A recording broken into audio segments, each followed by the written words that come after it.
Welcome to Sharma's world guys. मेरा नाम है रितु और आज हम अपनी इस वीडियो में बात करेंगे बेबी केयर टिप्स के बारे में। स्पेशली उन पेरेंट्स को हेल्प करेगा जो फर्स्ट टाइम पेरेंट बन रहे हैं और बेबी की केयर में जब आपका बेबी अभी कुछ ही हफ्तों का है। ये टिप्स एंड ट्रिक्स आप अपने फ्रेंड्स के साथ भी प्लीज़ शेयर कीजिए और उनकी भी मदद कीजिए। मैं बिफोर वीडियो शुरू करने से पहले आपसे एक रिक्वेस्ट करना चाहूँगी कि अगर आपने हमारे चैनल को सब्सक्राइब नहीं किया है गाइस, तो प्लीज़ नीचे दिए गए सब्सक्राइब बटन को प्रेस कर दीजिए, बेल आइकन को हिट कर दीजिए, जिससे हमारी आने वाली सभी वीडियोस की नोटिफिकेशन आपको सबसे पहले मिल सके। हम अपने इस चैनल के थ्रू उन सभी पेरेंट्स को रीच आउट करते हैं जिन्हें इन न्यू टिप्स एंड ट्रिक्स की हेल्प चाहिए होती है, जो अभी अभी पेरेंटहुड में आए हैं या जो फर्स्ट टाइम पेरेंट्स बन रहे हैं, और उन्हें ये सभी टिप्स और ट्रिक्स काफ़ी मदद कर सकते हैं। सो आइए शुरू करते हैं। इसमें सबसे पहले हम बात करेंगे बॉन्डिंग के बारे में, या जिसे हम स्किन टू स्किन कॉन्टैक्ट भी कहते हैं। आपने अक्सर सुना होगा कि जब आपका बेबी अभी इस वर्ल्ड में आता ही है तो आपका डॉक्टर या आपके मिडवाइफ या आपका गायनेकोलॉजिस्ट जो है वो आपको एम्फेसाइज करते हैं कि आप अपने बेबी को इमीडिएटली अपनी स्किन टू स्किन का कॉन्टैक्ट दीजिए। वो इसीलिए कहते हैं क्योंकि ये बहुत ही बिग मेजर रोल प्ले करता है आपका और आपके बेबी का बॉन्ड क्रिएट करने में। जब आप उनसे बात करें तो आप उनकी आइज़ में देखिए, आप उन्हें lots of cuddles and kisses कीजिए। ये बहुत ही इम्पॉर्टेंट है आपका और आपके बेबी का एक रिलेशन एस्टेब्लिश करने में।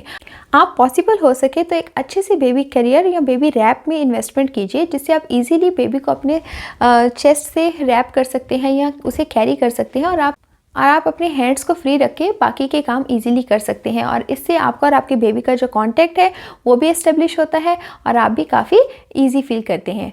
सेकेंड इंपॉर्टेंट पॉइंट आता है बेबी की मसाज।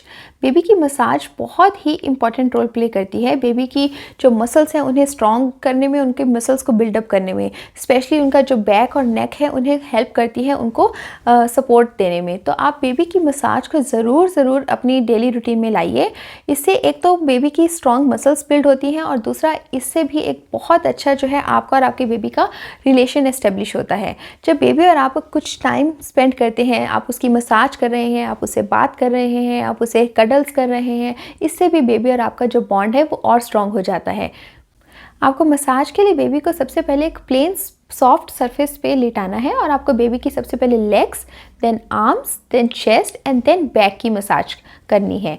नेक्स्ट जो इम्पॉर्टेंट पॉइंट आता है वो है फीडिंग का। इनिशियल स्टेज में जहाँ हम बेबी की केयर के लिए इतना ध्यान रखते हैं, वहीं हमें ये भी बात ध्यान में रखनी है कि मदर का कंफर्ट भी उतना ही इम्पॉर्टेंट है। सो फीडिंग के टाइम पे आप देखेंगे कि कई बार बच्चे बहुत लंबा टाइम लेते हैं, तो उसमें मदर को डिस्कम्फर्ट नहीं होना चाहिए, क्योंकि मदर भी अभी उतने ही इनिशियल स्टेज में है और उनका केयर भी उतना ही इम्पॉर्टेंट है, उनका कम्फर्ट भी उतना ही इम्पॉर्टेंट है। सो आपको इसमें फीडिंग की डिफरेंट पोजिशंस को भी ध्यान में रखना है, जैसे कि हो सकता है साइड लाई डाउन पोजीशन होती है, क्रेडल पोजीशन होती है, फुटबॉल होल्ड पोजीशन होती है, या फिर लाइट बैक डाउन पोजीशन होती है, क्रॉस क्रेडल पोजीशंस होती हैं। सो ये डिफरेंट पोजीशंस होती हैं फीडिंग की, जिसे मदर फॉलो करके अपना और अपने बेबी का केयर जो है वो ध्यान में रख सकती हैं, और आप दोनों का कंफर्ट जोन भी आप अपने अकॉर्डिंगली एडजस्ट कर सकते हैं। आपको इसी में एक बहुत ही इम्पॉर्टेंट टिप ध्यान में रखनी है कि जब बेबी फीड लेने स्टार्ट करते हैं तो कई बार बेबी जो है वो सिर्फ अभी सक ही करते हैं और बेबी जो है वो सोना स्टार्ट कर देते हैं। तो आपको उस केस में क्या ध्यान रखना है कि बेबी प्रॉपर फीड ले। आप उनके जो फीट है, फीट के नीचे जो पार्ट है उसे आप हल्का ऐसे टिकलिश करते रहिए, सो दैट कि बेबी जो है वो सो नहीं जाए और वो प्रॉपर फीड ले सकें, जिससे कि बेबी का जो है वेट गेन होने में हेल्प लेती है और जितने बेबी की बॉडी को एसेंशियल एलिमेंट्स चाहिए वो उन्हें मिल सकें। आपको इसी में एक और बात का ध्यान रखना है कि अगर आपका बेबी फीडर से दूध लेता है, अगर आप बेबी को फीडर के थ्रू पिला रहे हैं, तो आपको ऑल द टाइम उसको बार गर्म करने की ज़रूरत नहीं है। अगर आपने उसको रूम टेम्परेचर पे रखा है और अगर आपके वहाँ पे बहुत ज़्यादा सर्दी नहीं है, तो आप उसी फीडर को यूज़ कर सकते हैं।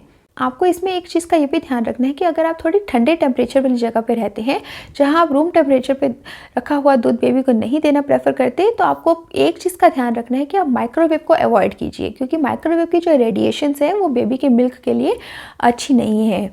इसी में आप एक और टेक्निक को फॉलो कर सकते हैं। आप पैन पे हॉट वाटर को लीजिए और उस पैन में जो बेबी का फीडर है उसे प्लेस कीजिए, और उससे पॉसिबल हो तो बेबी का जो मिल्क है जिसे फीडर के थ्रू आप देने वाले हैं उसे ट्राई कीजिए। ये बेबी के जो मिल्क के जो एसेंशियल न्यूट्रिएंट्स हैं उन्हें बनाए रखता है, क्योंकि अगर आप माइक्रोवेव का यूज़ करेंगे तो वो न्यूट्रिएंट्स जो है वो किल होने के चांसेस बन जाते हैं। इसमें आपको एक अनदर इंपॉर्टेंट टिप का ध्यान रखना है कि अगर आप फीडर के थ्रू बेबी को दूध दे रहे हैं तो फीडर को आपको बहुत ज़्यादा शेक नहीं करना है, क्योंकि उसके थ्रू जो उसमें एयर इनकॉर्पोरेट हो जाती है या फिर उसमें बबल्स बन जाते हैं, जो कि बेबी जब सक करता है तो वो उनकी टमी में जाते हैं, जिससे कि आप एक गैसी या कॉलिक बेबी का प्रॉब्लम फेस करते हैं।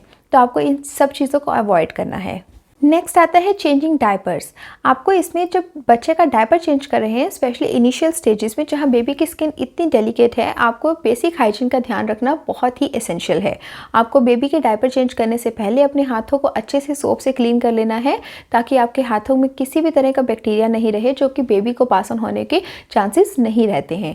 आप उसके बाद बेबी की स्किन को जेंटली जो है वो सॉफ्ट बेबी वाइप से या क्लीन एक टॉवल ले लीजिए, उसे पानी से निचोड़ लीजिए और उसके थ्रू आप बेबी की जो स्किन है उसे क्लीन कीजिए, जिससे कि आप एक तो बेबी की क्लीनिनेस बनाए रखने में हेल्प करते हैं और दूसरा बेबी को रैशेस जैसी प्रॉब्लम नहीं आती है।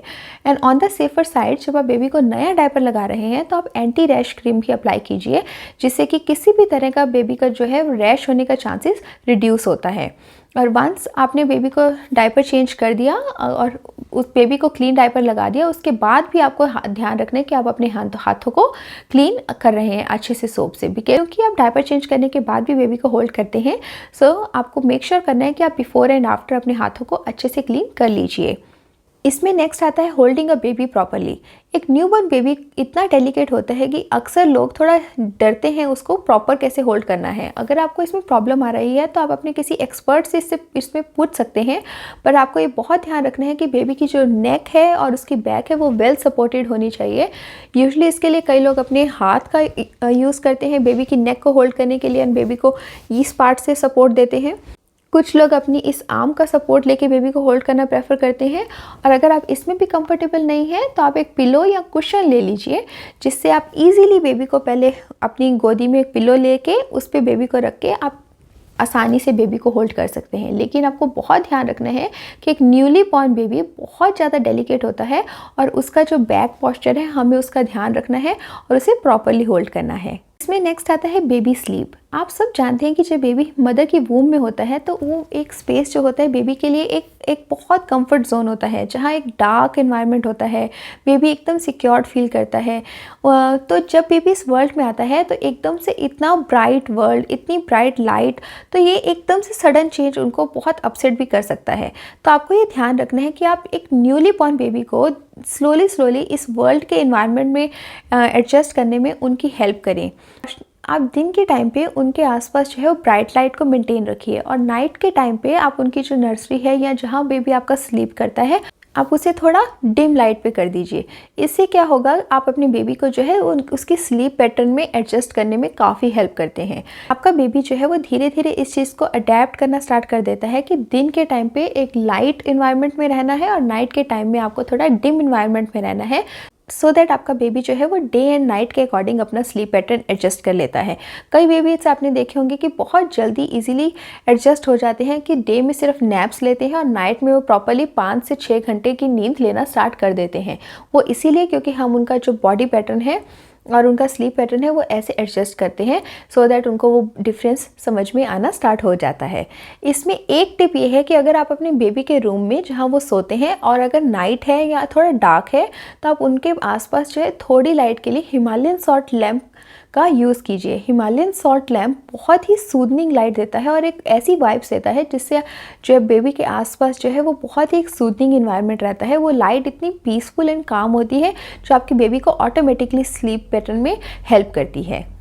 नेक्स्ट है स्वॉडलिंग। आपने सबने बहुत सुना होगा कि हमारे जो बड़े बुजुर्ग हैं या हॉस्पिटल में डॉक्टर्स हैं वो सभी एम्फेसाइज करते हैं कि अगर हम बेबी को इनिशियल डेज में स्वॉडल कर सके तो स्वॉडल से यहाँ मतलब है कि आप बेबी को अच्छे से ऐसे बांध के रखना एक कपड़े में। आजकल तो मार्केट में रेडीमेड स्वॉडल्स भी मिलते हैं और इससे आप बेबी को जो है वो एक safe and comfortable environment they सकते हैं। आप उनकी स्वॉडलिंग के थ्रू काफ़ी हेल्प कर सकते हैं, जिससे आप देखेंगे कि बेबी काफ़ी सिक्योर फील करते हैं, वो लंबी नैप या लंबी स्लीप भी लेते हैं। नेक्स्ट आता है taking care of umbilical cord.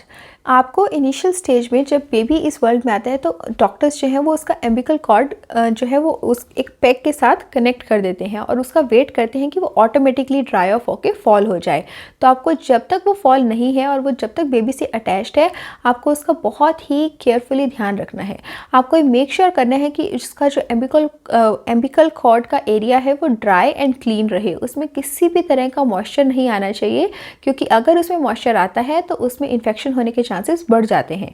तो इस केस में अगर आप बच्चे को बाथ भी दे रहे हैं तो पॉसिबल हो सके तो उसे स्पॉन्ज बाथ दीजिए, और अगर आप उसे प्रॉपर बाथ भी दे रहे हैं तो मेक श्योर कि उसका उतना पार्ट जो नेवल के आसपास का पार्ट है वो ड्राई रहे।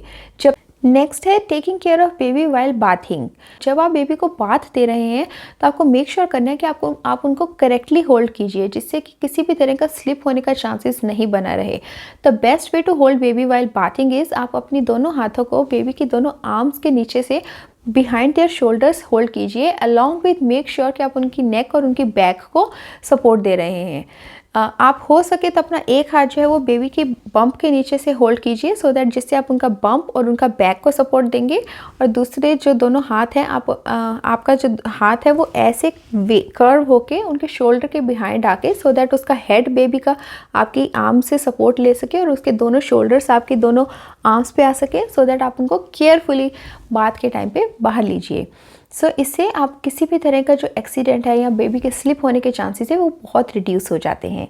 नेक्स्ट हम इसी में कुछ ऐसे टिप्स और ट्रिक्स को बात करेंगे जो आपको काफ़ी हेल्प कर सकते हैं इनिशियल फेज में। आप अपने बेबी की जो साइंस है उन्हें अंडरस्टैंड करके, या आप अपने बेबी को कैसे हेल्प कर सकते हैं एडजस्ट होने में इस न्यू इन्वायरमेंट में। तो सबसे पहले आता है वाइट नॉइस म्यूज़िक। जब बेबी हमारे वूम में होता है तो हम सब चाहते हैं कि हमारे बेबी जो है हमारे इस वर्ल्ड के आसपास की इतनी सारी साउंड्स को हेयर करते हैं, लेकिन उसके बाद भी वो इतने सेफ़ एंड साउंड फील करते हैं।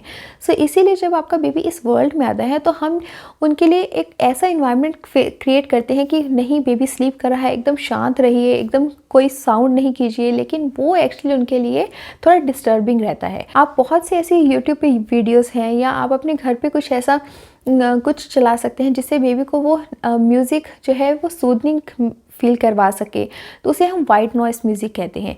आप अपने फ़ोन में ही कुछ ऐसे बेबी रिलेटेड ऐप्स को डाउनलोड कर सकते हैं जिससे आपको वीकली या डेली कुछ ऐसी नोटिफिकेशंस आती हैं जिससे आपको काफ़ी हेल्प हो सकती है related to your baby growth. वो आपको काफ़ी टाइमली ऐसी अपडेट्स सेंड करते हैं जिससे आपको ये जानने में काफ़ी हेल्प रहता है कि अभी इस एज के अकॉर्डिंग आपकी बेबी की क्या ग्रोथ होनी चाहिए। या आपको नेक्स्ट इसी में जिस चीज़ को ध्यान रखना है वो है stock up dry water, gas drops या प्रोबायोटिक। कुछ डॉक्टर्स यहाँ पे ये रिकमेंड करते हैं कि इनिशियल स्टेज में बच्चे जो हैं वो काफ़ी गैसी या कॉलिक जैसी प्रॉब्लम उन्हें आ सकती है, तो इस केस में वो पेरेंट्स को, स्पेशली न्यू पेरेंट्स को, ये रिकमेंड करते हैं कि आप अपने स्टॉक में या आप अपनी जो बेबी की एसेंशियल केयर किट है उसके अंदर ग्राइप वाटर या फिर गैस ड्रॉप्स आती हैं या फिर प्रोबायोटिक की ड्रॉप्स आती हैं, आप उन्हें एक ड्रॉप देंगे तो आपका बेबी इससे काफ़ी रिलीफ फील करता है। लेकिन मैं अगेन ये बोलूँगी कि आप अपने डॉक्टर से एक बार चेक करके ही इसे दीजिएगा। आपको अपने बेबी की जो साइन लैंग्वेज है उसे आइडेंटिफाई करना है। कुछ बेबीज जो हैं वो कुछ ऐसी साउंड्स निकालते हैं जैसे ने मीन्स हंग्री, ए मीन्स बर्प या उन्हें गैस जैसी प्रॉब्लम आ रही है, ओ मीन्स उन्हें स्लीपी फील हो रहा है, या ने मीन्स उन्हें किसी तरह का डिस्कम्फर्ट फील हो रहा है। सो ये कुछ ऐसी साइंस हैं या कुछ ऐसी वो लैंग्वेज साइंस आपको देते हैं जिससे आपको ये आइडेंटिफाई हो सकता है कि हम मेरे बेबी को इस टाइम पे किस चीज़ की रिक्वायरमेंट हो रही है या उन्हें किस चीज़ का डिस्कम्फर्ट हो रहा है। अगर आपके बेबी को इसमें टंग टाई है तो दैट्स अ डिफरेंट केस। इस केस में ये साइंस वर्क नहीं करेंगे, लेकिन मोस्ट ऑफ द केसेस में बच्चे ये साइंस देते हैं जिसे अगर आप पिक कर लेंगे तो आप भी काफ़ी इजी फील करेंगे, उन्हें हेल्प कर पाएंगे कि उन्हें किस चीज़ की रिक्वायरमेंट हो रही है और आप उनको इमीडिएटली एक्शन करके उन्हें हेल्प कर सकते हैं। तो ये थे हमारे आज के कुछ ऐसे बेबी केयर टिप्स जिन्हें अगर आप फॉलो करें तो आप हो सकता है आपको काफ़ी मदद मिल सके। आप प्लीज़ हमारी इस वीडियो को अपने फ्रेंड्स के साथ भी शेयर कीजिएगा और जिससे हो सके तो उन्हें भी मदद मिल सके। प्लीज़ हमारे चैनल को ऐसे ही अपना प्यार देते रहिएगा गाइस। मैं जल्दी ही मिलती हूँ अपनी नेक्स्ट वीडियो के साथ। अगर आपको इसी बेबी केयर रिलेटेड टॉपिक से कोई भी क्वेश्चन या क्वेरी हो तो आप प्लीज़ नीचे कमेंट सेक्शन में लिखिए, मैं उसे पूरी तरह से आंसर करने की कोशिश करूँगी। मैं आपसे जल्दी ही मिलती हूँ अपनी नेक्स्ट वीडियो के साथ। आप सब अपना ध्यान रखिएगा। Take care, bye.